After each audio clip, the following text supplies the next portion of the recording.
Bom dia, nono ano. Tudo bem com todos? Hoje, 1º de julho de 2021. Estamos começando a nossa aula. Bom dia a todos que já Bom dia. acessaram a nossa aula. Então, vamos Bom lá, dia. né? Bom Ok? dia. Rapidinho, aquele bom dia aí, geral, assim. Alanes, Alexia, Arthur, Eduardo, Bom Isabela, dia. João Pedro, Júlia, Luiz, Miguel, Thaís e Túlio. Bom dia. Sejam todos bem-vindos, né, a mais uma aula de Geografia.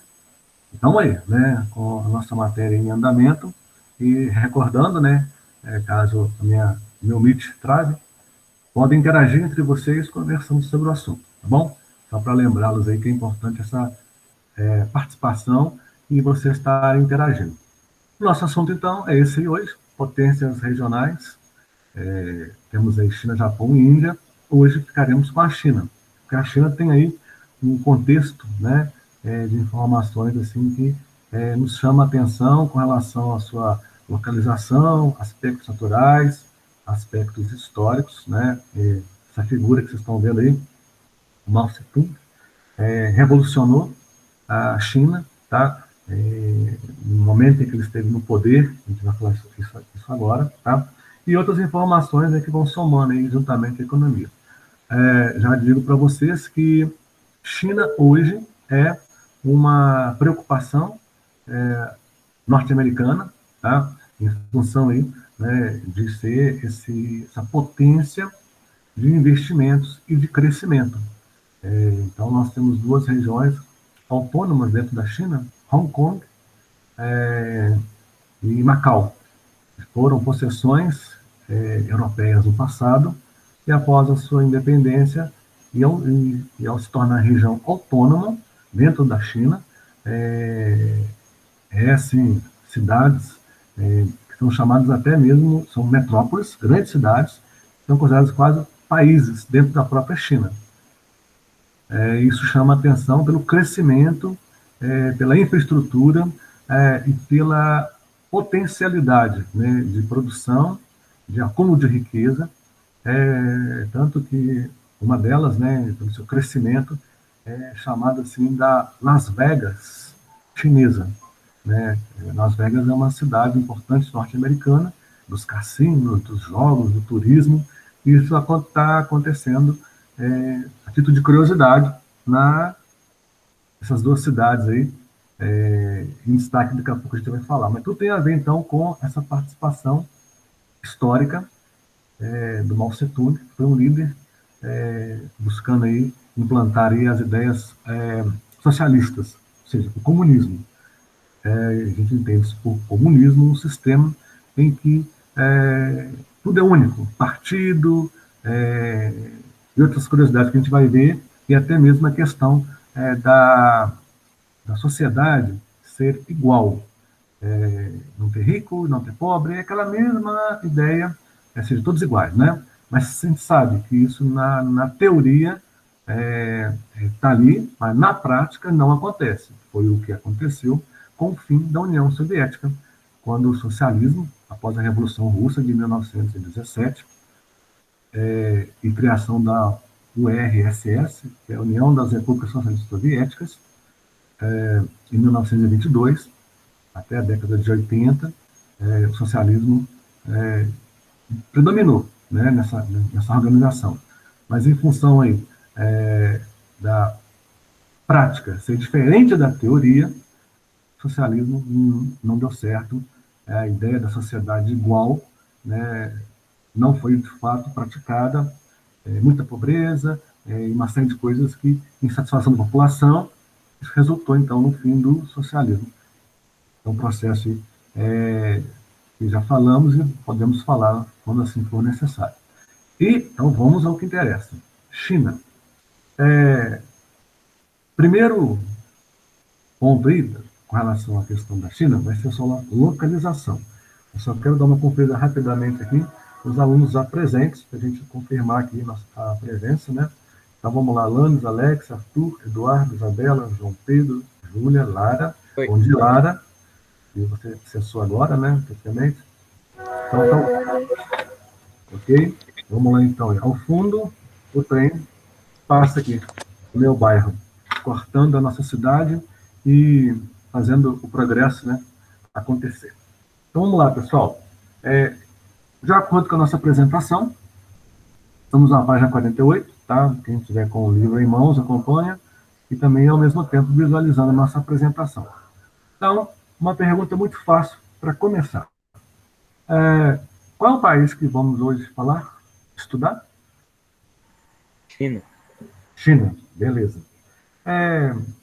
O que vocês já ouviram falar da China? Bastante coisa, mas não muito interessante.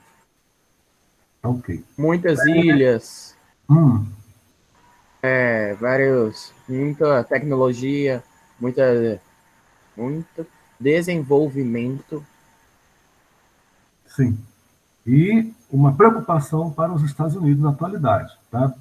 O crescimento da China está sendo assim gigante, né? Até mesmo esse gigantismo aí tem a ver com a, a própria dimensão do território, né? Que coloca a China aí como o terceiro maior país do mundo, tá? Com seus 9 milhões e 700 mil quilômetros quadrados e sendo o país número um Superlotação também, né? em população, exatamente. A gente vai ver uma historinha aqui daqui a pouco aqui, com o programa aí de número de filhos, né, que a China adotou numa certa época aí, em função desse contingente populacional, mas daqui a pouco a gente vai chegar lá. E a princípio, então, nós temos aí localização e aspectos autorais. Quando fala em localização, o que quer dizer essa palavra em termos de situar um país? Quando fala localização, o que vocês entendem que quer dizer isso? Onde fica? Onde fica, quem faz fronteira, né? Se o país ele tem litoral, se o país é do interior, né? Faz divisa com outros países. O caso da China é diferente. Lembrando aí do nosso mapa, né? Da Ásia, nós percebemos que o lado leste da China possui o litoral, né? Que o oceano que faz contato aí é o Oceano Pacífico. Então, só para começarmos então a situar a China, como nós já falamos, né, com seus 9 milhões e 700 mil quilômetros quadrados, ela se enquadra então aí na terceira maior extensão em termos de extensão territorial na linha de posicionamento do território de maior aí, sendo primeiro aí a Rússia, né, sendo segundo o Canadá, em terceiro a China, na cola, o quarto seria os Estados Unidos, o quinto o Brasil, aí depois vem o sexto, o sétimo, aí até chegar aos quase 200 países, aí, as 200 nações do nosso planeta. O importante é sabermos essa posição, em que a China ocupa o terceiro, perdendo apenas para o Canadá e para a Rússia, mas em compensação é o país número um em população. A gente vai ver um pouco mais à frente com seus 1,4 bilhão de habitantes. É muita gente, pessoal, né? Num território onde que, vamos comparar com o nosso país, né? Brasil com 8 milhões e 500 mil quilômetros quadrados, China, um pouquinho a mais, 9 milhões e 700 mil. Vamos ver a população do, do Brasil com relação à população da China, o Brasil, então, assim, está sobrando espaço. Né? Bom dia, Alejandra, que está acessando a nossa aula agora. Continuando nosso raciocínio matemático. Então, nós temos uma população no Brasil de 200 milhões e China 1,4 bilhão. Então, matematicamente falando, a população da China é quantas vezes maior que a do Brasil? Uma, duas, três, quatro, cinco, seis, sete. Em que número chegaria para me responder em quantas vezes a população da China é maior que a do Brasil? Alguém conseguiria me responder de imediato? Também na dúvida como fazer obter esse resultado. Brasil, 200 milhões. China, 1 milhão, 1,4 bilhão. Se eu multiplicar 2 por 6, eu vou ter 12. Se eu multiplicar 7 por 2, eu vou ter 14. Então, vamos lá. Se eu somar 200 milhões 7 vezes, eu vou chegar a 1,4 bilhão. Então, a população chinesa é 7 vezes maior do que a população do Brasil.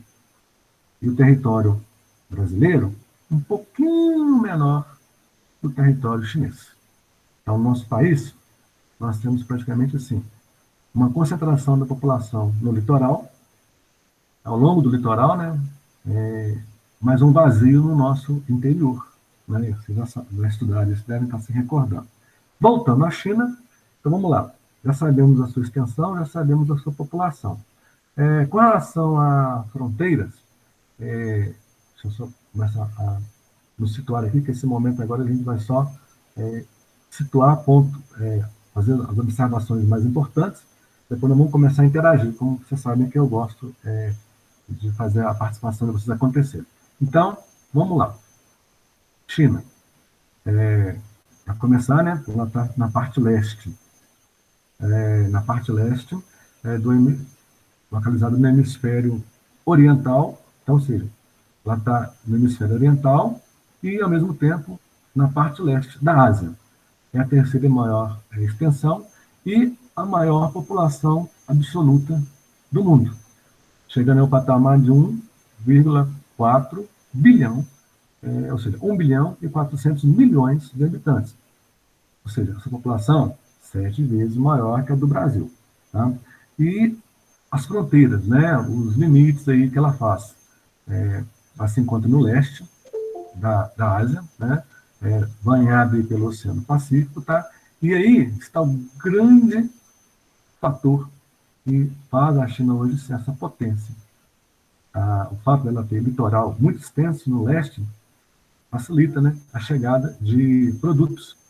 Produtos esses que vão circular no país, tanto vão entrar quanto vão sair. Então, tem uma questão muito importante que tem a ver com as exportações e as importações. Tá? Então, de acordo com o texto, que chama a atenção de vocês aí, com fronteira para vários países da Ásia e banhada pelo Oceano Pacífico, a leste, favorecendo então as trocas comerciais em nível regional e global, como o texto nos informa. Agora, a gente vai lembrar um pouquinho do que significa a chamada zona temperada do norte. Vamos lembrar aí. Diga para mim, pessoal, qual que é a linha que divide a Terra ao meio, que é chamada 0 grau? Me lembrem aí, por favor.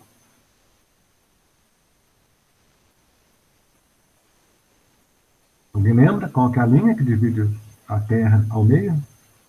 É a linha 0 grau. Eu não lembro se é esse mesmo, mas o meridiano de Greenwich. O meridiano de Greenwich está correto. É 0 grau, dividindo a Terra ao meio, porém é uma linha horizontal ou vertical?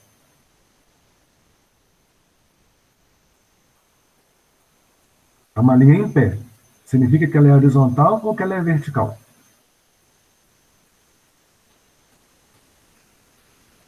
E aí, pessoal, pode falar. Mesmo que esteja errado, não tem problema. Vamos participar. Meridiano de Greenwich. É uma linha horizontal ou vertical? Já vou adiantar. É uma linha em pé. Se é uma linha em pé, é uma linha que está na vertical. Ok? Estão me ouvindo direitinho aí? Estão acompanhando? Ô, Vânia, seu áudio travou, o senhor falou alguma coisa? Sim, é isso que eu quero saber de vocês. Se vocês estão me ouvindo bem, estão acompanhando. Então vamos voltar à pergunta. Perguntei a respeito de qual que é a linha que divide a Terra ao meio, a linha 0 grau. O Eduardo respondeu o meridiano de Greenwich. Eu concordei com o meridiano de Greenwich, mas na seguinte situação. Ele divide, né, a Terra ao meio, mas em parte oeste e parte leste. Estão lembrados? E o meridiano de Greenwich é 0 grau. Bom, por que eu estou perguntando isso? Porque a linha do Equador divide a Terra ao meio, em hemisfério norte e hemisfério sul. E não podemos esquecer que acima da linha do Equador, que é o hemisfério norte, nós temos então aí o Trópico de Câncer e o Círculo Polar Ártico. Então vamos pegar esse posicionamento dessas linhas aí. Entre o Trópico de Câncer e o Círculo Polar Ártico, aí nós temos a zona climática chamada Zona Temperada do Norte. Tá? E lembrando que a zona tropical está entre os trópicos e a linha do Equador. Tá? Entenderam? Por que então que a China se encontra na zona temperada do Norte? Porque predominantemente ela se encontra entre o Círculo Polar Ártico e o Trópico de Câncer. Ok? Estão acompanhando, pessoal? Estão me ouvindo? Sim. Ok. Então, assim que eu perguntar, por favor, me dê uma resposta imediata, com sim ou com não, para eu saber que vocês estão me acompanhando. Porque, como o Eduardo falou, meu áudio travou. Eu preciso saber se vocês estão acompanhando, ouvindo, tá? Me respondam de imediato. Seja um sim, seja um não, um ok. Então, vamos combinar assim. Então, vamos testar. Pessoal, está me ouvindo? Está tudo ok aí com vocês? Acompanhando? Sim. Ok, beleza. Eu preciso desse retorno imediatamente, para saber se realmente estão ouvindo e acompanhando aí. Então, voltando.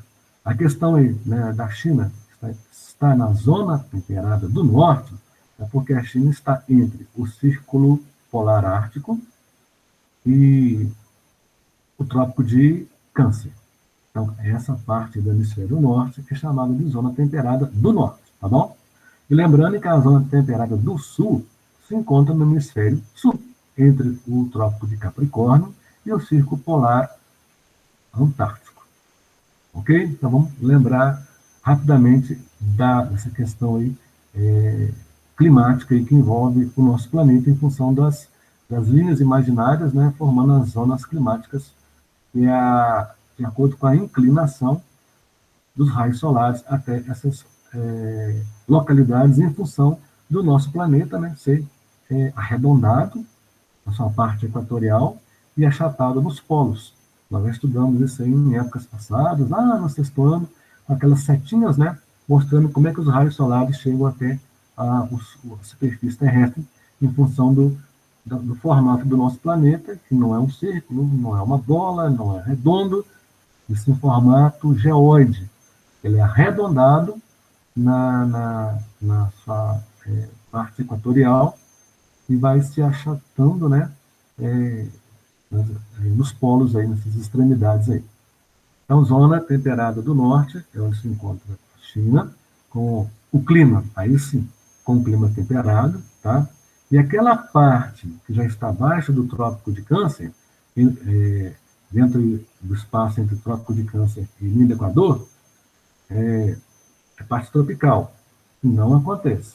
Então, praticamente, a China está entre o clima temperado e subtropical, porque ela está entre o Trópico de Câncer e o Círculo Polar Ártico. Bom, essa é a observação climática da China. Aliás, não pode esquecer que é justamente na China que nós temos aí o teto do mundo, né? Como é chamado aí o Pico Everest na cordilheira do Himalaia, com seus 8.848 metros de altitude, que é aí o ponto mais alto do planeta. Até recentemente, a Globo, uma associação da tarde, passou, né, o filme Everest. Não sei se vocês chegaram a ver ou assistir. Se não foi quinta-feira passada, foi quinta-feira, há 15 dias atrás.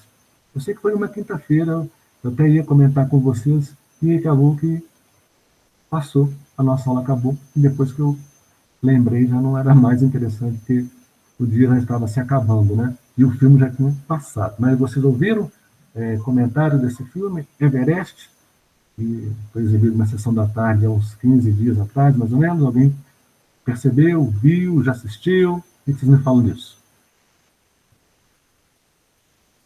Eu nunca assisti, não.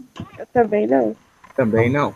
Mas esse filme foi exibido e eu ia chamar a atenção de vocês para ver, mas o nosso tempo foi tão empolgante que na nossa aula que eu me esqueci mesmo.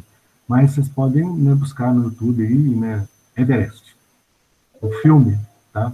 É interessante vocês verem, né, essas curiosidades a respeito da questão do filme. Bom dia, Luísa, você que está assistindo nossa aula agora. Estamos falando sobre a China, já falamos da localização, já falamos um pouco da questão climática, e a gente não pode esquecer, né, da presença das montanhas, né?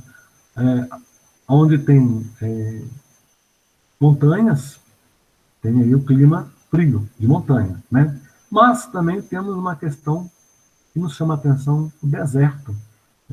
Em função da parte elevada, muitas vezes ela funciona como barreira, impedindo com que as nuvens cheguem a determinadas partes do país para acontecer a precipitação, ou seja, a chuva.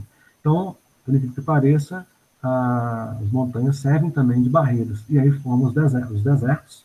É tanto que nós temos, né, bem aí na Cordilheira do Himalaia, após aí passarmos sobre ela, na divisa aí entre Índia, Nepal, Butão, onde está a Cordilheira do Himalaia, logo em seguida vem o deserto de Gobi, que é a parte que não recebe chuvas em função aí da montanha, né, da Cordilheira do Himalaia, impedir a ultrapassagem dessas nuvens até esse ponto aí.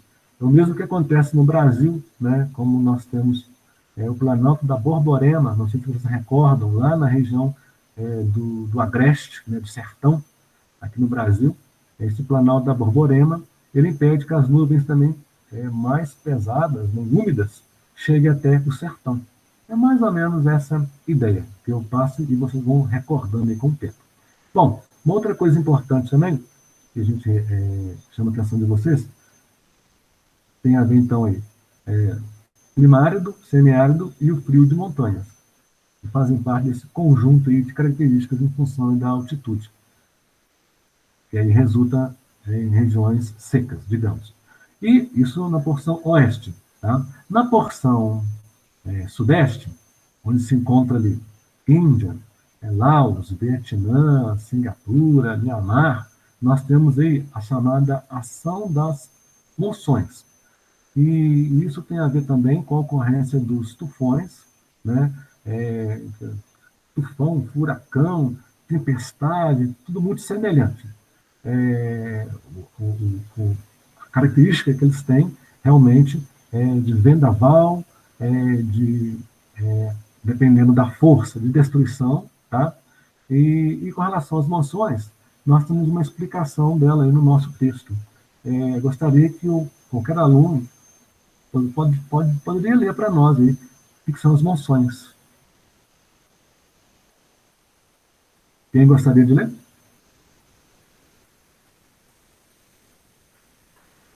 Pode ler, Wander. Pode sim, pode participar. Esse que está marcado aí? Sim. Monções. Monções. Fenômeno atmosférico relacionado à incidência de ventos que atuam no sul e no sudeste da Ásia, provocando secas no inverno e intensas chuvas no verão. Tá, então vocês estão percebendo que o inverno é seco e no verão é chuvoso.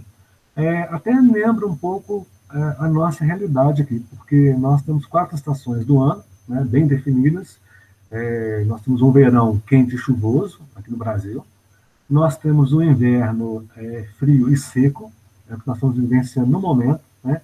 E temos um outono e uma primavera, onde o outono é uma transição do verão para o inverno, então é o momento em que a temperatura começa a ter quedas e muito vento, umidade no ar, né?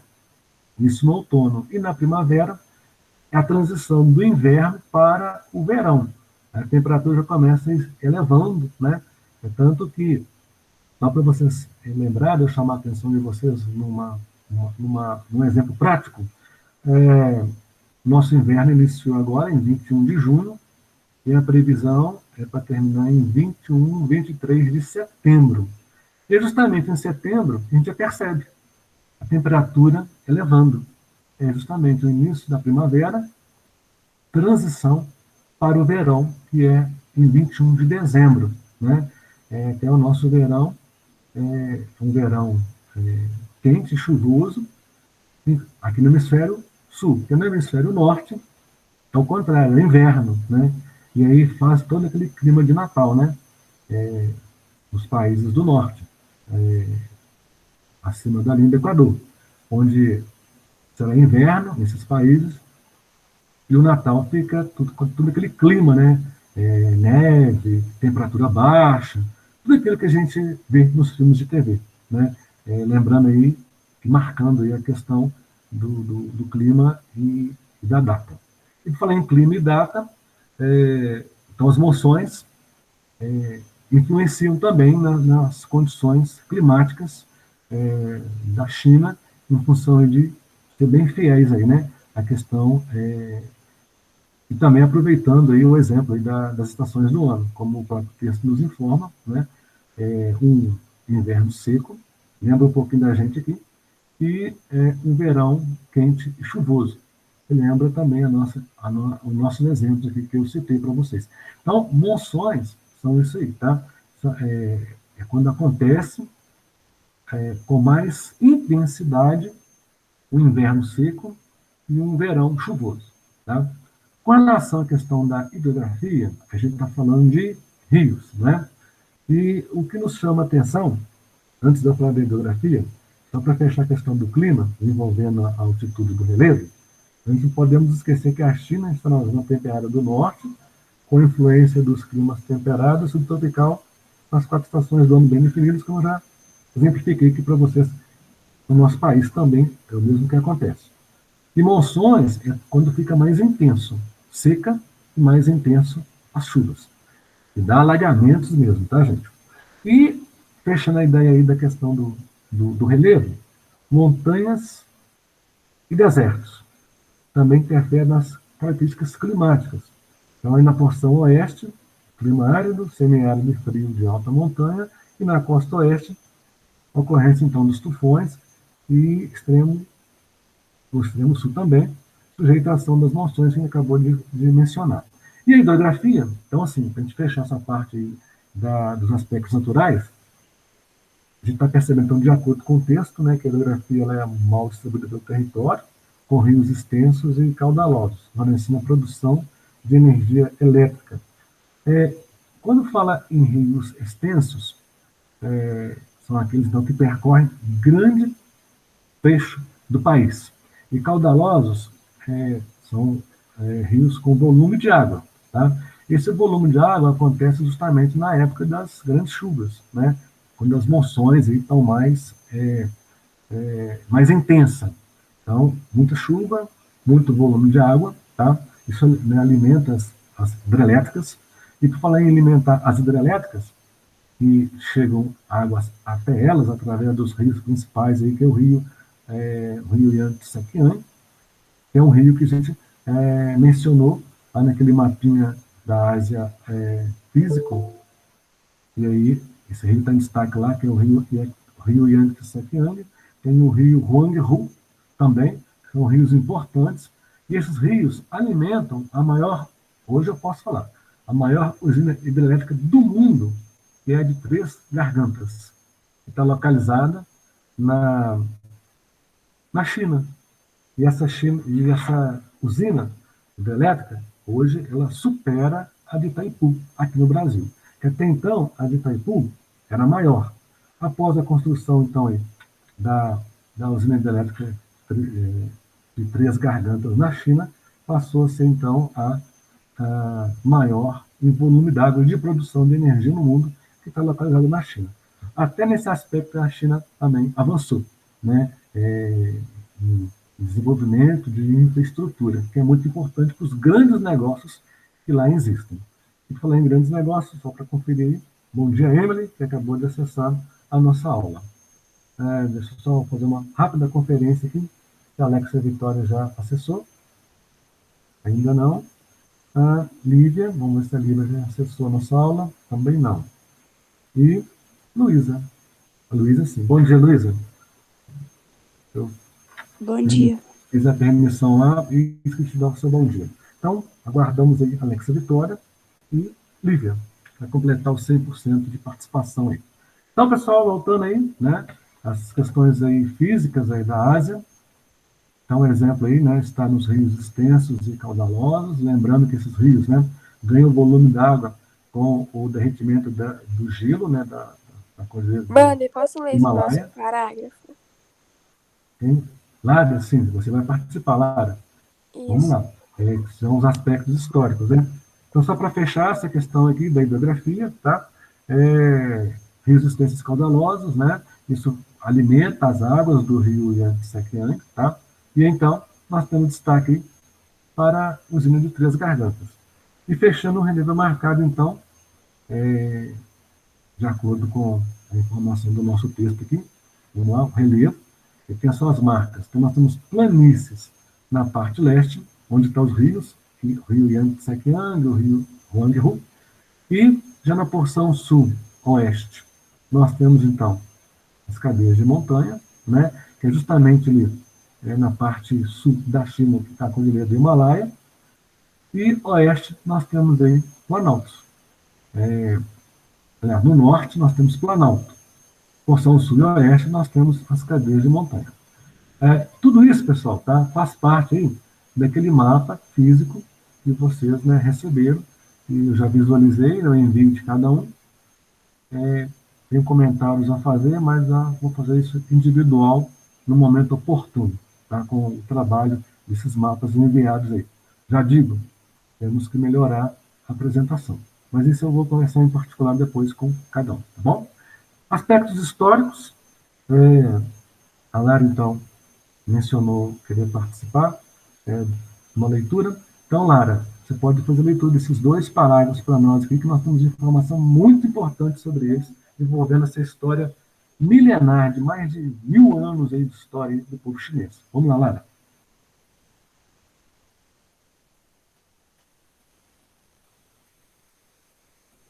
Lara, está me ouvindo? Agora eu tô sim, Wander. Vamos lá, Lara, você pode fazer a leitura aí desses 2 parágrafos que são muito importantes dessa cultura milenar do povo chinês. Tá bom, peraí.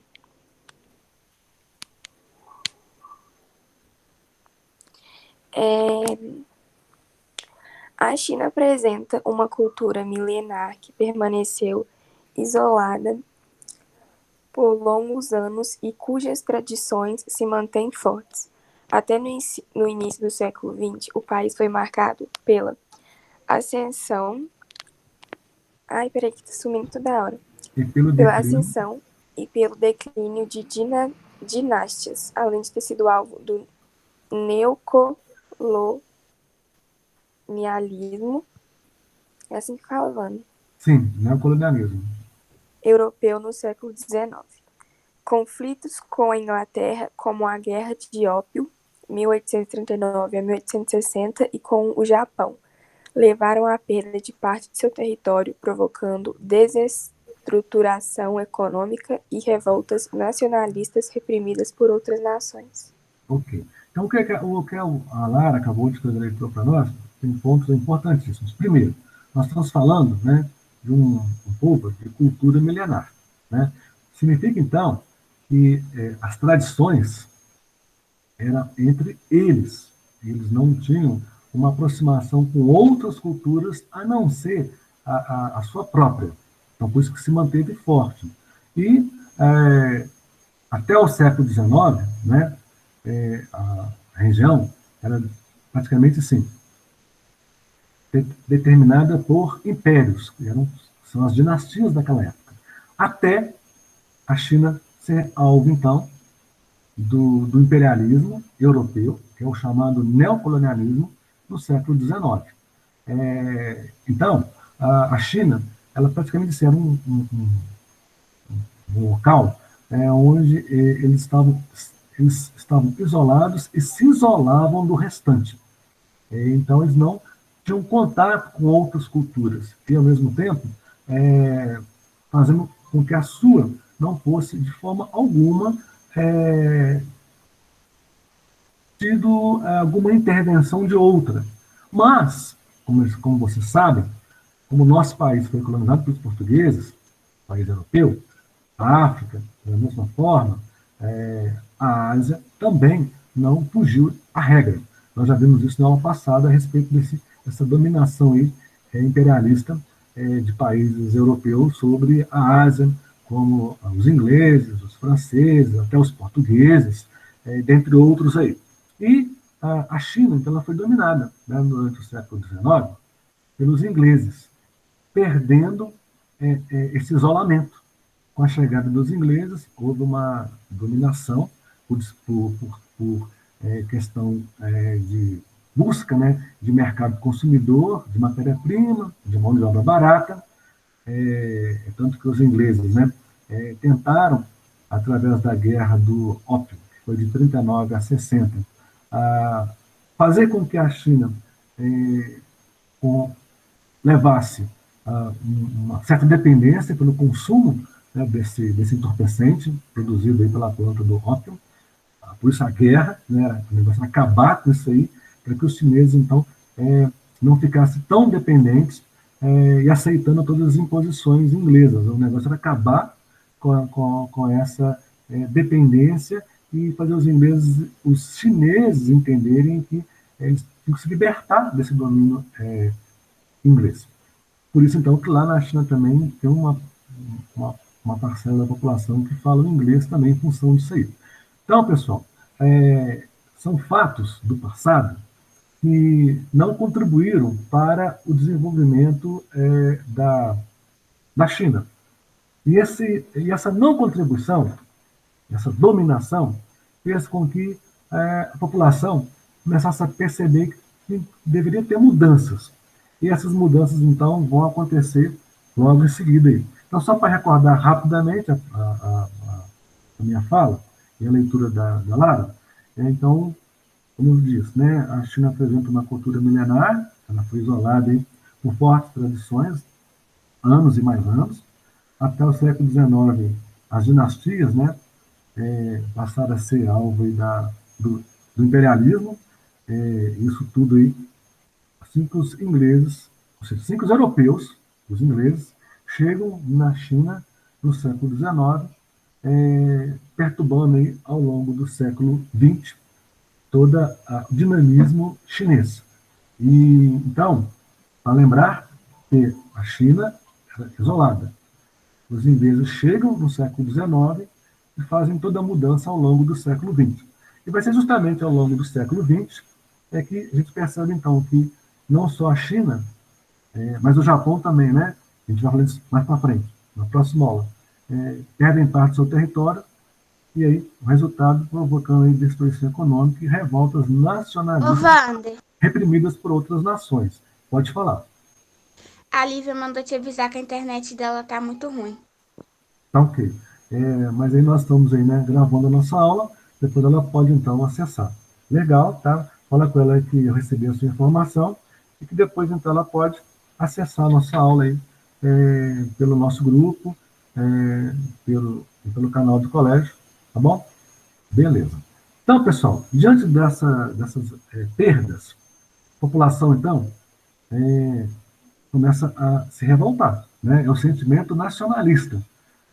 Então, não restou uma outra coisa a fortalecer o desejo da população de mudança. E esse desejo vem com a chamada Revolução Chinesa, tá? Que acontece entre os séculos, entre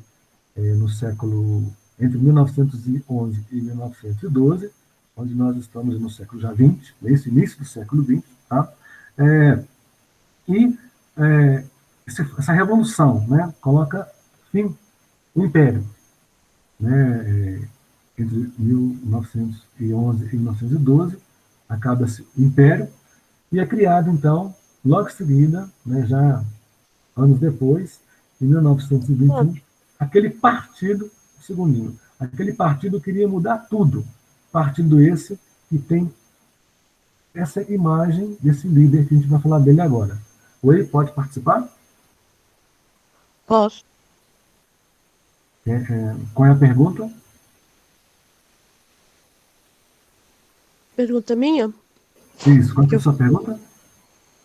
Porque nós já vamos começar a ter a participação de vocês interagindo, tá? Alguma pergunta? Ou só mesmo para acompanhar? Está presente?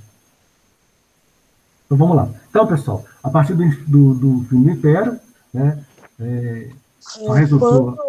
Quando a partir de territórios, a partir do Oriente Médio, e a finalidade de criação do Estado de Israel, que foi em 1927. Foi da outra atividade que você mandou fazer. Tá. Daqui a pouco a gente volta a conversar sobre essa sua dúvida aí. Só concluir essa parte aqui, tá bom? Aguarda um pouquinho aí. Bom, então, pessoal, voltando à questão da China, então, a partir do momento que ela estava isolada, né, isso no decorrer do século, até o século XIX, quando os ingleses aí chegam, começam então a buscar território, como matéria-prima, mão de obra barata, mercado consumidor, até colocar, né, os chineses dependentes aí do ópio. Essa dependência era uma maneira de manter os chineses sob o controle dos ingleses, até que a população, então, começa a observar que nada disso estava contribuindo com o desenvolvimento e o progresso da população, então começam as revoltas. Essas revoltas, então, vê que quem estava sob a liderança do país na época não estava contribuindo e nem desenvolvendo a China. Pelo contrário, estava colocando a população numa condição de miséria, de desigualdade. Aí então veio a revolta. E essa revolta, então, deu força à população a lutar por melhorias. Melhorias essas que fazem o império cair. E ao cair, entra então em ação ideias de um líder que colocou na mente das pessoas que essa mudança seria importante, ela teria que ser apoiada e todos teriam uma nova vida, né, uma qualidade de vida, assim digamos. E a ideia, então, foi através do socialismo. Socialismo esse que é o comunismo, né, que é a ideia da sociedade igual, né. E, então, abraçaram essa causa, o povo chinês, né, fortalecendo, então, essa revolução, aceitando, então, aí a criação do Partido Chinês, Partido Único, em 1921, e, a partir daí, então, os rumos políticos e econômicos do país mudaram, né, até os dias atuais. E, a partir daí, então, a China, né, como o próprio texto nos informa, com a Revolução Chinesa, entre 1912 e 1911 e 1912, deu-se o fim do Império. Criou, então, em 1921, o Partido Comunista Chinês, que estamos falando, influenciou, né, nas mudanças aí, tanto políticas quanto econômicas da China até os dias de hoje, como vocês podem perceber. E agora nos chama a atenção a respeito dessa questão, né? A China, então, passou a ser uma república, tá? Uma república que até então, né, de país pobre e rural, para vocês verem, né? Uma república de país pobre e rural, que foi aí uma herança deixada pelos colonizadores europeus. O Brasil também passou por isso, tá? E que necessitavam, então, de muitas reformas políticas e econômicas. Porque quem é que sente quando o país não está sendo bem administrado? A população, né? Atualmente, nós estamos vendo nas mídias aí o que virou o comércio das vacinas nessa época de pandemia. Vocês não estão acompanhando? Então acompanhem. Muita coisa errada, muita gente lá em Brasília ganhando dinheiro com essa situação atual da compra das vacinas. Não vou entrar em detalhe, não, mas procure informar, vocês verem. Então, geralmente, quem está no poder é que determina a qualidade de vida da população local, ou regional, ou estadual, ou federal, ou mundial, né? Então, na situação da China, estou colocando o Brasil no meio da história, mas não é diferente, não. Tudo depende do líder, tá, gente? Esse líder, se ele fizer um bom governo, a população vai aplaudir. Se esse líder não fizer um bom governo, a população vai reagir, né? Então, aí vem as guerras civis, as manifestações, as revoluções, tudo muda, porque a população é que mais sente o poder de quem não está fazendo bem para atingir a todos. Bom, e diante disso, né, esse partido comunista teve aí um líder, né? Esse líder, ele está aí, ó, né? Ele está aqui na foto, ó. É o Mao Tse-tung, tá? Que nasceu em 1893 e faleceu em 1976. Né? Ele era o líder do Partido Comunista, tá? Ele liderou a chamada Grande Marcha, né, que deu início ao regime comunista, que é a ideia, né, do socialismo, digamos assim. Tá? E ele, então, acabou então, criando aí a República Popular da China, né, no ano de 1949, implantando o comunismo no país. Então, sintetizando, né, o líder do Partido Comunista Chinês, Mao Tse-tung, liderou a Grande Marcha entre 1934 e 1935, dando início à organização do regime comunista, como o texto nos fala.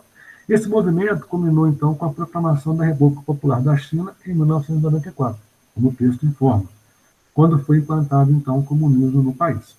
Mao Tse-tung, está ele aí, nessa foto aí. Tá? Você sabe que ele já é falecido, né? Mas deixou uma história gigante. Tá? E nessa história ele estruturou o setor produtivo por meio de um plano conhecido como, olha o nome do plano, gente, Grande Salto Adiante. Lembra disso aí, Grande Salto Adiante. Então o que ele fez? Ele fez aqui tudo que o socialismo faz. Primeira coisa, reforma agrária. Tirar a terra improdutiva de quem não produz e distribuir ela para quem não tem. É a chamada coletivização do campo. E a implantação da indústria de base, ou seja, vamos produzir aqui o que nós não temos. Nós não temos que ficar dependendo do país A, B, C e D para comprar. Então, vamos produzir aqui dentro? Então, ele já começou a revolucionar por aí. Tá? Uma outra coisa, né? É interessante aí, que o governo não alcançou resultados e perdendo aliados políticos. Então, tudo que o Mao Tse-tung programou, nem tudo deu certo. Tá? E nesse nem tudo deu certo, houve, então, aí, muitas insatisfações. Como o texto fala, né, que o governo não alcançou resultados satisfatórios. E o fato de não ter conseguido ter resultados, olha para você ver, muitos que apoiavam ele, né, ele perdeu aliados. Porque passaram a ver que tudo aquilo que ele estava fazendo não teria o resultado que até então aquele grupo de pessoas queriam. E não tendo esse resultado, ele pensou muito rápido, vou fazer uma outra coisa, vou promover uma revolução cultural. Ou seja, mudar a mentalidade dessas pessoas e perceberem que o que eu estou fazendo ainda vai dar resultado. Isso aconteceu entre 1966 e 1970, entre 1966 e 1976. Né? E essa ideia, então, foi para combater possíveis ameaças do comunismo e criou também a chamada Guarda Vermelha. Então, olha como que os líderes, né, têm que ser estrategistas, né? Então, ou seja, vou fazer algo em que vai fazer as pessoas entenderem que ainda vai ter resultado, e aqueles que estão contra mim, eu vou criar uma maneira de puni-los. Guarda Vermelha, para vocês verem como que tem que se estruturar toda a organização para que ela não acabe de uma vez. E sim, ainda tem como lutar para continuar desse caminho e dê certo. Bom, no final de tudo, né, dessa luta toda aí, Mao morre em 1976 e um outro líder assume, né, o poder, que é o Deng Xiaoping, tá? Que vai dar sequência, né, a toda essa ideia, fazendo com que, então, aí, a China fique mais centralizada e comunista. Dando sequência, criou-se, então, o programa, olha que interessante, o programa das 4 modernizações. Então, o que precisava de fazer para a China dar certo? Investir na cultura, na indústria, nas ciências e na tecnologia e na defesa. Então, a primeira coisa que, para tudo isso dar certo, foi modernizar o país. Né? E nessa modernização, tem como grandes investidores aí, países estrangeiros. E para que os países de fora viessem investir, não é para dominar, e sim para investir, tá, gente? Teve que abrir o mercado. Então, foi aí, então, que a China abriu para o mundo. Aí, então, aí, investimentos de todas as partes do mundo chegam à China. Esses investimentos só chegaram por causa da criação das ZE, Zonas Econômicas Especiais. Tá? E essa abertura, né? Porque antes a China, enquanto socialista, enquanto comunista, ela não dava oportunidade para nenhum outro país investir, explorar ali dentro. Isso por quê? Porque eles já tiveram essa experiência na época em que os europeus dominaram a região, principalmente os ingleses. Uma vez que eles ficaram livres dos ingleses, eles não deram mais oportunidade de nenhum outro país entrar ali dentro para investir. Mas o tempo passou, Mao Tse-tung fez todo um planejamento que não teve resultado positivo, e após o seu falecimento, assumindo então aí a liderança do país, o Deng Xiaoping, ele então pensou, o jeito agora é fazer o nosso país receber empresas de fora. Aí então o país então começou a ter uma característica disfarçadamente capitalista, né? Somos socialistas, comunistas, mas estamos abrindo o mercado. Porque o país socialista, ele não abre mercado para países de fora, ou seja, ele não deixa as empresas de fora entrar ali dentro. Até mesmo para não provocar a desigualdade. Mas, não tendo uma outra maneira de fazer a economia do país crescer e desenvolver, teve que abrir a China para o mundo. E nesse abrir a China para o mundo, criou-se então as zonas econômicas especiais, que é o ZE, tá? E a partir daí tudo começa a mudar, né? Nessa mudança, a gente começa a visualizar agora, e aí a gente começa a interagir com as participações, nós vamos ter aí, né, a abertura dos mercados, até mesmo originando aí o comunismo de mercado, que é uma maneira diferente de falar, porque até então o capitalismo tem economia de mercado capitalista. Agora, comunismo de mercado é uma maneira nova de falar. Tá? Então, aí, né, são permitidas instalações de empresas estrangeiras e práticas capitalistas. Né? E qual é a vantagem? Agora nós vamos começar a interagir agora. E nesse começar a interagir, já tem uma perguntinha aqui. Vamos lá aqui.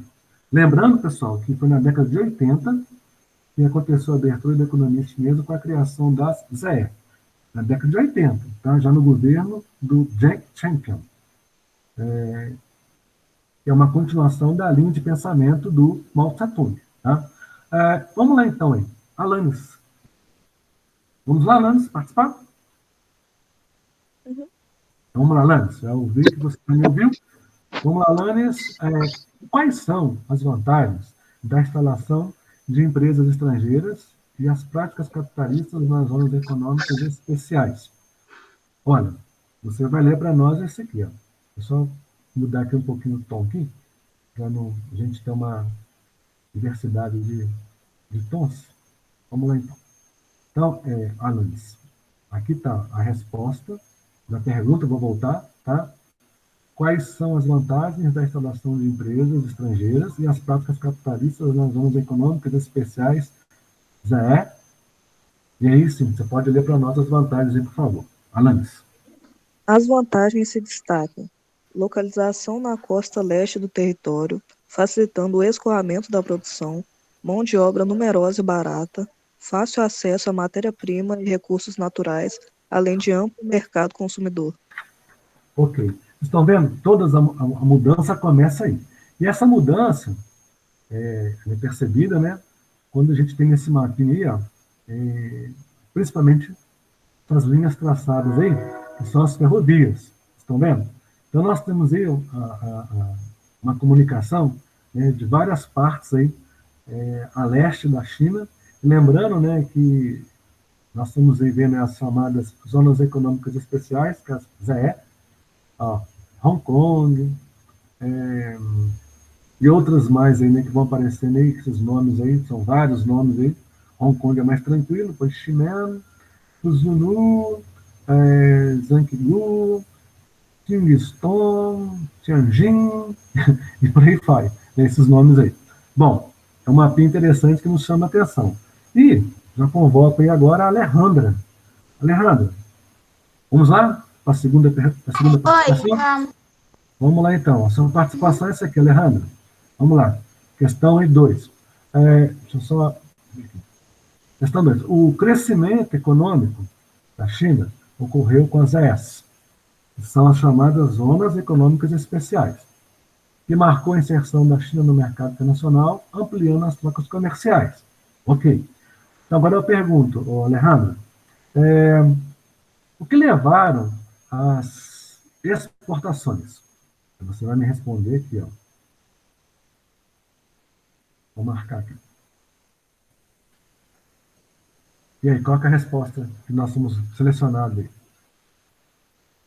As exportações levaram à melhoria da infraestrutura e a concentração de indústrias transnacionais contribuiu para o fluxo de capital estrangeiro no país. Contudo, as mudanças econômicas no território chinês colaboraram com o aumento de desigualdades sociais no país. Vocês perceberam, então, a importância da China ter abrido as portas para o mercado estrangeiro e tudo começou a fluir. E por falar em fluir, eu chamo a atenção de vocês aqui, ó, de Hong Kong, que pertenceu aos ingleses até 1997. Hoje, a partir de 1998, voltou a China a ter direito sobre esse território. Tá?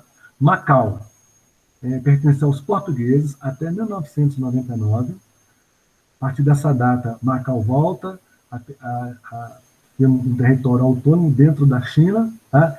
São até considerados países, entre aspas, tá, gente? São grandes cidades, são grandes metrópoles. E o interessante, né, é que esses territórios possuem aí um próprio sistema legal, né, de moeda, de tratados, de leis, tá? E tudo isso contribui para que consigam, né, ter aí um alto PIB, ou seja, Produto Interno Bruto. Produzem muito, e muitos produtos saem daí e partem para o mundo. Tá? Como o texto fala, né, eu não concordo muito com essa expressão, não, mas ele fala, né, os dois países são gigantes do ponto de vista econômico. Eu não vejo como países, eu vejo como metrópoles, cidades importantes, e atrai milhares de visitantes, empreendedores, executivos e apostadores. E aí eu chamo a atenção, como eu vejo, Hong Kong uma metrópole, né? Uma movimentada agitada metrópole. Não seria, no meu ver, um país. Uma região autônoma, dentro da China. Eu vejo como uma metrópole. Essa parte do texto eu já concordo. E chamando a atenção aí, já de Hong Kong, né? De Hong Kong, não, de Macau, né? Só lembrando que em Hong Kong, tá? Pelos altos investimentos, a aparência da cidade é outra, não. Grandes edifícios, né? Onde não economizaram na arquitetura ousada e moderna, né? Chamando bem a atenção mesmo aí.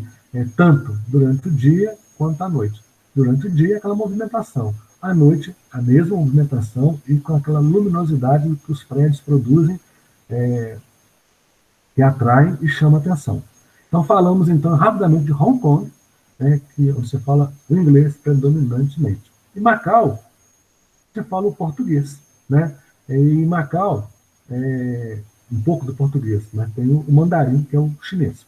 É chamado de Las Vegas da Ásia, onde lá existe, né, uma grande movimentação desde 2006, movimentação essa, né, que ultrapassa o volume de ganhos da chamada Las Vegas norte-americana, né? Como o texto fala, Vegas no volume de dinheiro e circulando nos cassinos, que acontecem em Macau. E tudo isso, né, gera muito capital. E esse capital, então, fazem, né, com que atraiam muitas pessoas para lá. E nisso, então, existem habitações pequenas em prédios superlotados. devido ao contingente populacional. E uma outra coisa interessante, em função desse turismo todo, está aí, ó, a indústria hoteleira que movimenta a economia do país e gera milhares de empregos para a população, muitos deles em cidades de fronteira da China. É um mercado que está em expansão. Por falar em expansão, população chinesa. Então vamos lá. Bom, Alexa, Tamara, vamos participar? Vamos falar agora sobre a população. Vimos aí um pouco da história da China, né? Esses nomes importantes, Mao Tse-tung e Deng Xiaoping, são aí nomes importantes, tá, de toda essa revolução que iniciou a China assim que ficaram livres do domínio europeu, principalmente dos ingleses. População chinesa é o nosso próximo assunto. Agora vamos dar uma acelerada com mais as participações aí, interagindo. Alexa, Tamara, está me ouvindo? Vamos participar? Bom, a pergunta dela seria essa aqui. Ó. Se ela conseguir responder, vai ser legal. Qual é a população absoluta da China? Bem simplesinha, né? Foi o que eu falei lá no começo da aula, tá? Alexa, Tamara, se ela puder nos responder, a sua resposta é apenas esse aqui, ó.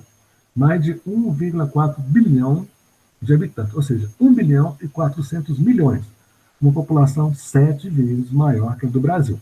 Na sequência, Alexa Vitória, vamos participar da próxima pergunta. Alexa Vitória, ela não acessou.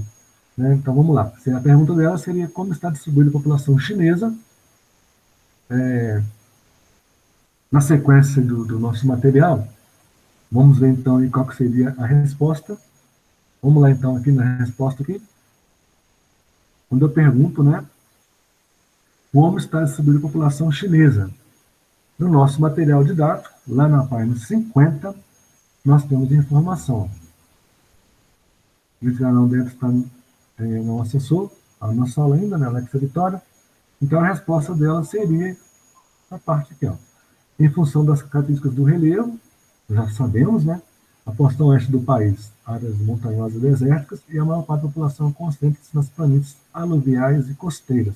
Isso nós já vimos aí no começo da aula, quando eu falei que a parte montanhosa mais ao centro e ao sul, e a parte leste já é a parte mais plana. Então é permitido então aí a permanência da população, a concentração da população nessas áreas mais planas. Na sequência, Arthur. Vamos lá, Arthur? Com a próxima pergunta. Seria a sua pergunta, Arthur. Em qual ano e como a população tornou-se urbana? Vamos lá, Arthur? Okay. A resposta sua seria essa aqui, ó. Seria não, é essa aqui, ó. Vamos lá, então. Vou voltar à pergunta. Em qual ano e como a população tornou-se urbana? Você pode ler para nós a partir daqui, ó. Tornou-se.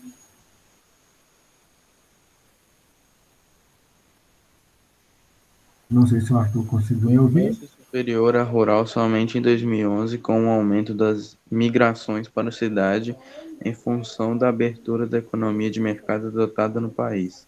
Ok. Então, essa pergunta aí, né? Em que ano e como a população tornou-se urbana? Então, você já falou a partir de 2011 e urbana é o momento, né, do êxodo rural, ou seja, muitos saem do campo e vão para a cidade, em busca de oportunidade, de trabalho, tá? Ok? Eduardo, a sua participação agora na sexta pergunta. Vamos lá, Eduardo? Ok? Ok. Vamos lá. A pergunta sua, Eduardo, é a número 6. Qual era a quantidade de habitantes na China em 1950? Então, lá na página 50, nós temos aqui a resposta. Você já pode ler para nós a partir da seleção aí, na parte selecionada. Em 1950, a população chinesa contava com pouco mais de 500 milhões de habitantes. 3 décadas depois, o país alcançou a marca de 1 bilhão de habitantes em 1979. Ok. Bom, então, quando você fala em 1950, 500 milhões de habitantes, 3 décadas depois, ou seja, já em 1980, passou para a marca de 1 bilhão de habitantes. Olha o crescimento dessa população. E isso preocupou muito o governo chinês com esse contingente populacional. Então, eles pensar, temos que fazer o controle da natalidade, né, no nosso país. Temos que fazer o chamado planejamento familiar. E então, Emily, esse planejamento familiar só acontece devido a essa preocupação do aumento da população. Então, Emily, a resposta vai ser a pergunta e a resposta, vamos lá. Pergunta: qual foi o contexto econômico do país em 1979? Então, Emily, você pode me responder através desse aqui, ó, que foi uma preocupação em função desse contingente populacional. Emily. O governo impôs um rígido controle de natalidade aos casais que viviam na zona urbana, medida que ficou conhecida como política dos filhos únicos. Então, gente, a população estava tão grande, o contingente populacional estava avançando muito, o governo, então, preocupou. Temos que ter um controle do número de filhos por casais. Então, foi adotada a política aí, né, do filho único. Só que isso trouxe uma consequência. Olha a consequência logo em seguida aí, agora com a participação da Isabela. Isabela, sua pergunta é: qual foi o resultado com o objetivo de conter o crescimento populacional com a política do filho único? Aí, Isabela, você vai ler aqui para nós, ó. Já pode fazer a leitura para nós aí da resposta. A taxa de crescimento da população caiu, porém aumentou da expectativa de vida e o envelhecimento da população representam problemas a serem enfrentados pelo governo. Isso. Então, a questão, né, que passou a acontecer foi isso aí. Qual foi o resultado com o objetivo de conter o crescimento populacional com a política do filho único, como a Isabela acabou de ler para nós? Houve, então, um crescimento da população, a taxa de crescimento da nossa população caiu. Tá. Porém, as pessoas jovens foram se tornando adultas e adultos se tornando idosos. Então, houve um envelhecimento, né, e o governo então começou a perceber que ficou faltando gente jovem para trabalhar. E é justamente nas pessoas que estão em atividade que deles tira uma contribuição essa que é para somar e contribuir, né, com o volume de pagamentos aos aposentados. Então, um país tem que ter jovens e adultos trabalhando para continuar sustentando a previdência, né, dos aposentados. Esse é um processo natural de todo o país. E nesse mapinha, nos chama a atenção a densidade demográfica em 2019, onde está concentrada mais a população. Bom, e nessa concentração, nós temos aí, né, a pirâmide etária, entre 1950, 2019 e 2050, onde a gente percebe justamente a política do filho único, adotada de 1950 para frente. Olha, muitos jovens, a base, olhem a base, e em 2019, poucos anos depois, essa base estreitou e o meio alargou-se. E já em 2050, a consequência, estreitou a base estreita, o meio foi se estreitando e o topo foi se alargando. Aqui, ó, os jovens que estavam aqui vieram para cá com o passar do tempo. E os adultos que estavam aqui veio para cá com o passar do tempo. Estão percebendo o cursor girando aí? Estão percebendo? É possível perceber?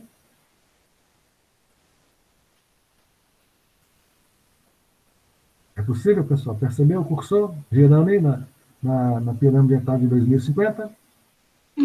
É sim. Estão percebendo? Está girando? Sim. Tá, então vou voltar. Então, os jovens, em 1950, estão aqui. Com a política do filho único, os jovens diminuíram, mas os jovens daqui vieram ocupar esse espaço aqui, ó, que foram ficando mais velhos. Né? E os jovens que se transformaram em adultos em 2019, em 2050 se transformaram em idosos, vão se transformar em idosos. Né? Ainda vão se transformar em idosos. Vocês estão percebendo aí a pirâmide etária, como que ela nos informa todos esses dados aí. Na sequência, João Pedro. Vamos lá, João Pedro? Você, então, agora, questão 9. Já está em azul aí para indicar que é a sua participação. João Pedro, o que foi percebido pelo governo chinês ao longo dos anos em que a política do filho único foi aplicada? Agora vamos ver o resultado. João Pedro, você pode fazer leitura para nós aqui. Ó. Vamos lá, João Pedro. O governo chinês percebeu o aumento da população masculina e de abortos. Isso porque, ao saberem que teriam uma menina, os casais optavam pelo aborto, tendo em vista a valorização do filho homem pela sociedade chinesa. O controle de natalidade também poderia ser responsável pela falta de mão de obra em curto prazo. Não, então, vocês já perceberam, né? O que gerou, o que essa ação teve em termos de reação, né? Então, aumento da população masculina e muitos abortos. Isso por quê? Todas as vezes que o casal tinha uma menina e não vinha um menino, eles então praticavam então aí situação aí, né, provocava um aborto, porque a expectativa era de um filho masculino. Ter um filho só, então queremos que seja um menino. Quando vinha uma menina, essa situação aí, né, muito triste, né, dos abortos aí. Bom, pegando essa ideia, Júlia, quais foram as reações, em 2013, com a política de flexibilização do Partido Comunista Chinês?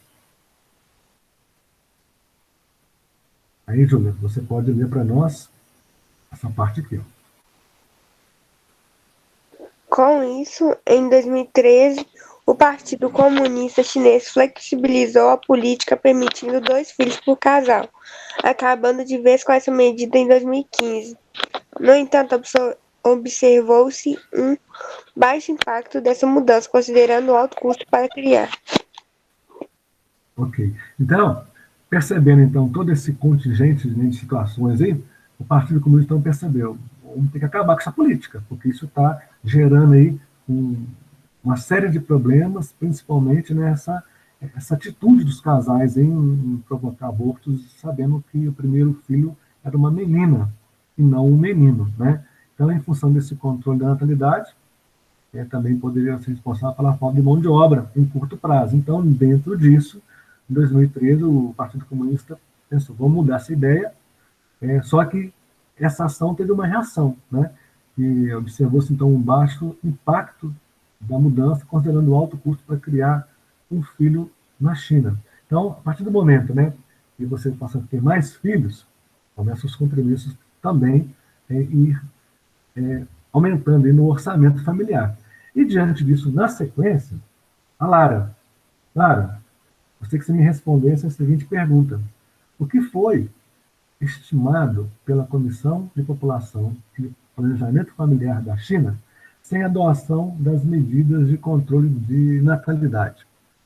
Aí, Lara, você vai responder para mim essa pergunta que está na página 51, tá? Na sequência aí, ao lado aí da resposta da Júlia, na página 51, ao lado, nas últimas linhas. Enquanto o nosso texto não volta aqui, você consegue localizar? Assim, já voltamos. Então, Lara, seria apenas isso aqui. Tá? Então, a sua pergunta, Lara, é a número 11. Vamos só voltar aqui rapidamente. O que foi estimado pela Comissão de População e de Planejamento Familiar da China sem a adoção das medidas de controle de natalidade? Qual que é a resposta, Lara? E a população do país seriam cerca de 1,7 bilhões de habitantes. Isso. Então, sem a adoção das medidas e controle da natalidade, a Comissão de População e Planejamento Familiar da China estimulou que a população do país teria cerca de 1,7 bilhão de habitantes, ou seja, ela ia crescer. E esse crescimento iria trazer mais preocupações. Bom, a participação seria da Lívia, mas a gente faz para ela então. Quais são as características da diversidade étnica chinesa? Em função disso tudo aí, né, a população aumentando, muitas mudanças aconteceram. E dentre essas mudanças, nós temos o quê? Né? O país abriga 56 grupos étnicos diferentes. A etnia Han corresponde a 90% da população. Aí tem outras etnias, né? Aos nomes, gente. Zhuang, Manche, Iugures, Iu, né? Não são nomes assim. Nós não precisamos nos preocupar em guardar, mas eles estão aí, fazem parte do nosso contexto. E também, né, os tibetanos, né? Que são considerados aí a minoria no país. Tem até uma historinha que a gente vai falar deles no momento oportuno, aí, né, de quererem tornarem, né, criar uma nação aí, na região do Himalaia, atendendo às suas necessidades de nacionalismo. E isso é lógico, né, que vai gerar aí conflitos separatistas com o Partido Comunista Chinês. E aí nós temos eles aí, né, essas etnias, né, que nós acabamos de citar aqui, os tibetanos, ó, espalhados aqui em verde, né, nós temos aí os espaçamentos de povoamento, né, onde é a região de deserto, e temos também a maior população, que são os chineses, né, então aqui todo em rosinha aqui, tá? E por falar em população, nós temos uma observação aqui, chamando aqui a atenção de vocês, que em 1958 a China aprovou o estabelecimento de um sistema de registro de residência chamado Hukou, em chinês. O seu documento indicava o local de nascimento e determinava a residência de cada chinês. Qual era o objetivo de tudo isso, gente? Simplesmente isso aqui, ó.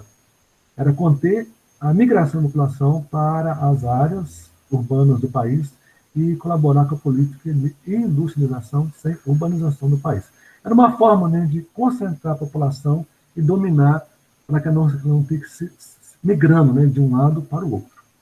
E por falar em migrar para o outro, para finalizar o nosso trabalho, tem a questão da economia.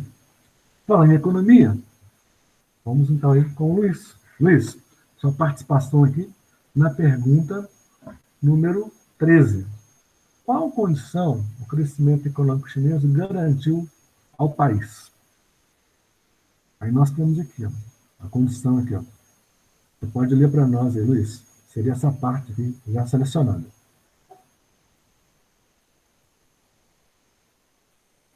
Enquanto o Luiz se organiza.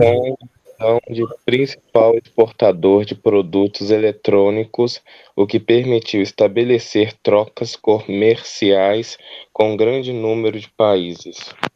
Ok. Isso tudo, gente, considerando, né, uma potência emergente, com grande desenvolvimento agrícola, industrial e comercial. Então, faltava, então, aí essa condição, né, de exportar os produtos. E isso faz com que a China seja o que ela é hoje, essa grande potência que até preocupa os Estados Unidos. Tá? A China está a um passo de ultrapassar toda essa produção aí, de PIB que ela tem em relação aos Estados Unidos, que é uma preocupação na atualidade. E falei em preocupação, vamos lá para a questão 13. 13 já foi, agora a 14. Luísa, vamos lá, Luísa, agora é você. O que podemos observar de positivo e negativo no crescimento econômico chinês? Bom, a nossa resposta vai estar aqui, ó. Você pode fazer a leitura para nós aqui. Vai selecionar aqui. Deixa eu só voltar aqui, vamos ver se vai selecionar. Seria logo após a resposta do Luiz. Ok, agora confirmou ele. Vamos lá, Luísa. O que podemos observar de positivo e negativo no crescimento econômico chinês? Bom, enquanto a Luísa se organiza, vamos lá. Em sua pauta de importação constam recursos minerais e automóveis. Mas o crescimento econômico chinês tem a face negativa, o aumento da poluição atmosférica e da emissão de CO2. Então, gente, positivo é a produção, geração de empregos, impostos, mas o negativo está aí, com relação ao meio ambiente, a poluição. Na sequência, agora temos o Miguel. Miguel, vamos lá? Quais são os países considerados os maiores importadores de produtos chineses e os principais exportadores dos produtos que chegam à China? Então, os países em destaque estão aí, ó. Opa, perdão, é aqui, ó. Esses países aqui, Luiz, Miguel, perdão, Miguel, esses países aqui que respondem a sua pergunta. Só repetindo, quais são os países considerados maiores importadores, ou seja, que compra da China, e os principais exportadores, que a China compra deles? Estados Unidos, Japão, Alemanha e a Coreia do Sul. Ok. Tanto esses países compram da China quanto a China compram deles, tá bom? E nesse gráfico a gente vê a balança comercial da China só em crescimento. Exportação. De 1995 a 2017, a China vendeu muito e ela importou muito também. Mas numa balança comercial, quando o país vende mais do que compra, ele tem uma balança comercial positiva. Então, neste caso aí, se o azulzinho está acima do vermelho, a balança comercial da China está positiva. Se a China tivesse comprado mais e vendido menos, a balança comercial dela estaria negativa. Então, quando a China exporta, ela vende. Quando ela importa, ela compra. Então, como as exportações estão acima da importação, é uma balança comercial da China positiva. Olha os países que mais compram aí da China. Japão, Coreia do Sul, Estados Unidos, 20%, Alemanha, Reino Unido, o Brasil também, né? São países aí, né? China, destino das exportações. Então, ou seja, se a China está exportando, então todos esses países estão comprando dela, tá? E aí, né, tem aí a legenda aqui mostrando, né, quais as localidades que eles pertencem. E por falar em localidades que eles pertencem, vamos lá na questão 17. Participação do Túlio. Túlio, deixa eu ver aqui, não, 16, perdão. Participação da Thaís. Vamos lá, Thaís. Se não estiver nos ouvindo, vamos lá. Destaque os produtos exportados para a China. Destaque os produtos exportados para a China. Então, a resposta sua. Vou localizar aqui para você. Vamos lá. Vou só subir mais um pouquinho. Está aqui, ó. Até havia começado a fazer a marcação. Então, Thaís, a resposta sua seria assim: destaque os produtos exportados para a China. Bom, então nós temos aí equipamentos de transmissão, circuitos integrados, peças de máquinas de escritório, além de recursos minerais e energéticos. Agora passando para o Túlio, a questão 17. Vamos lá, Túlio. Como é a liderança econômica da China na Ásia? Aí, Túlio, você tem como resposta esse final de parágrafo aqui. Finalzinho do parágrafo, você pode ler enquanto seleciona aqui o texto para nós, aqui o nosso marcador. Já chegou a seleção? Vamos lá, Túlio. Não sei se o Túlio nos ouve, mas eu vou ajudá-lo então. A pergunta é: como é a liderança econômica da China na Ásia? Então, está aí a resposta. É a mais importante, se não o único, aliado econômico da Coreia do Norte, além de disputar a hegemonia na porção leste do continente com o Japão. Também exerce forte influência nos tigres asiáticos e na Oceania. Os tigres asiáticos são os países aí como Hong Kong, Macau, né, cidades importantes aí, Singapura, dentre outros que a gente ainda vai mencionar eles ainda nas próximas aulas, tá? Bom, essa parte agora, final aí, fala de destaques envolvendo aí a China sobre a Ásia, sobre a África, né, sobre a própria Ásia e também sobre o Brasil. Tem uma organização aí. Então vamos dar uma passada rapidinho nessas informações aqui. Vamos lá na questão 18. Como é a visita, como é vista a atuação chinesa na África? Então, rapidamente eu vou chamar a atenção de vocês aqui. Ó. Com críticas, tendo em vista o grande acesso a recursos energéticos e matéria-prima, a ampliação de mercado externo chinês e a disponibilidade de mão de obra barata nos territórios africanos. Então, a África está percebendo que a China está aproveitando do seu crescimento e buscando continuar esse crescimento em territórios distantes do seu. Na próxima pergunta, vou ser mais rápido agora, qual o investimento da China nos países africanos, mesmo não transferindo tecnologia aos locais de investimento? Bom, depois dessa desconfiança, né, vem aí a resposta, né? A China investe em obras de infraestrutura e instalação de empresas em vários países africanos, mas não transfere tecnologia aos locais de investimento. Já é uma estratégia, né? E a pergunta 20, em qual organização a China tornou-se membro em 2001? Bom, então nós temos aí a Organização Mundial do Comércio, OMS, e também, na sequência aí, em qual conselho a China faz parte como membro permanente em poder de veto desde a década de 1970.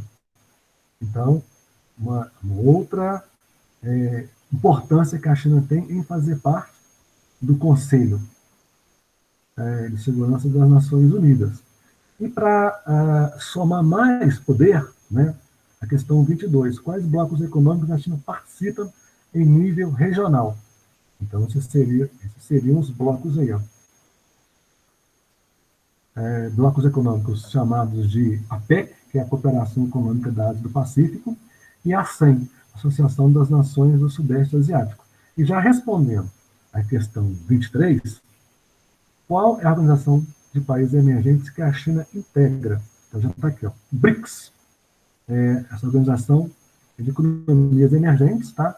Chamada de BRICS. Brasil, B de Brasil, R de Rússia, I de Índia, C de China e S de África do Sul.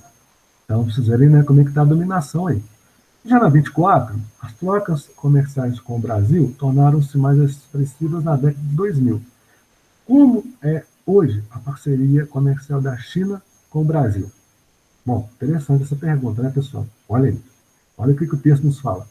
É responsável por cerca de 30% das exportações brasileiras e os principais produtos estão relacionados aos setores de energia, de alimentação e de construção civil.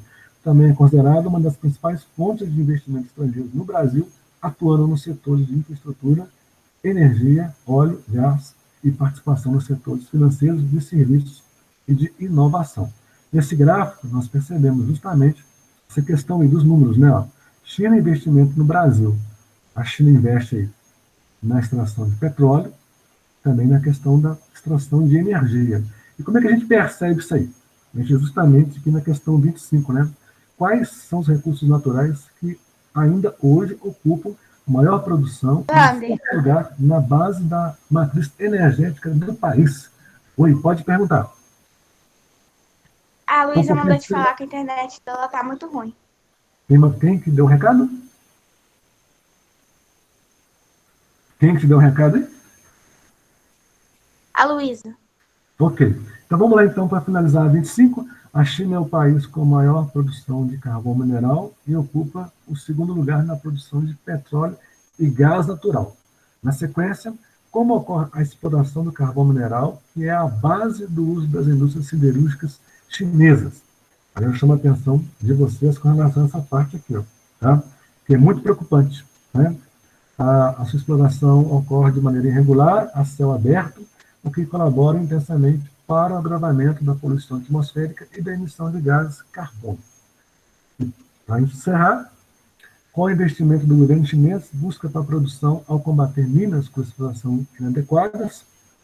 Aí nós temos essa resposta aí, né, que é na produção de energia limpa. E qual é o recurso mineral que a China depende da importação, apesar da grande disponibilidade e maior que a sua capacidade de produção? Por incrível que pareça, pessoal, a China produz petróleo, mas não é suficiente. Então, o que ela faz? Né? O país se tornou o segundo maior consumidor de petróleo do mundo, atrás apenas dos Estados Unidos. E aí, para dar conta dessa demanda, em quais países a China busca investir por ser locais com disponibilidade de combustível fóssil, a fim de garantir certa segurança? né, para a produção aí. Ela vai buscar justamente aqui, ó, no Brasil, né? No Brasil, na Venezuela e alguns países africanos, principalmente Angola e Senegal, a fim de garantir certa segurança energética. Então, justamente nesses países aqui, né, quando eu estou apontando aqui, ó, tá, aqui a China busca, então, aí, investir e, ao mesmo tempo, extrair. Tá? E nossa última pergunta: quais são as diferentes questões que o governo chinês lida em seu território? Aí já seria, então, aí na página 54, tá? Aqui está a questão do pré-sal, depois vocês podem dar uma lida com tranquilidade. Então, seria aqui, ó, né, para finalizar. O governo chinês lida com diferentes questões em seu território, questão aí dos conflitos étnicos do país, que é a disputa por fronteiras, né, com os países vizinhos. Tudo aqui que nós já sabemos. Aí depois se fala aqui, bem rapidamente, né, a questão do Tibete. Eu chamei a atenção de vocês. Depois vem uma outra questão envolvendo aqui Tianjin, que é uma outra localidade. Aí vem depois o ponto de vista regional, envolvendo essa questão que envolve também a região da Caxemira, tá? Uma outra localidade.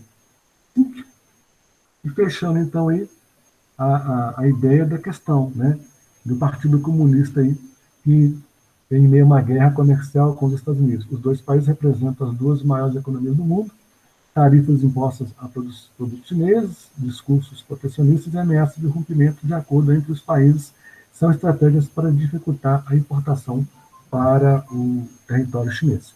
E aí a parada obrigatória da página 55, já está liberada para vocês fazerem, então, aí, essa atividade. Bom, então, no mais, agradeço a vocês pela participação e nós nos encontraremos numa próxima aula. Tá? Desejo a vocês aí boas aulas e até o nosso próximo encontro. Até lá, Tchau, pessoal. Wander. Tchau. Tchau. Até a próxima.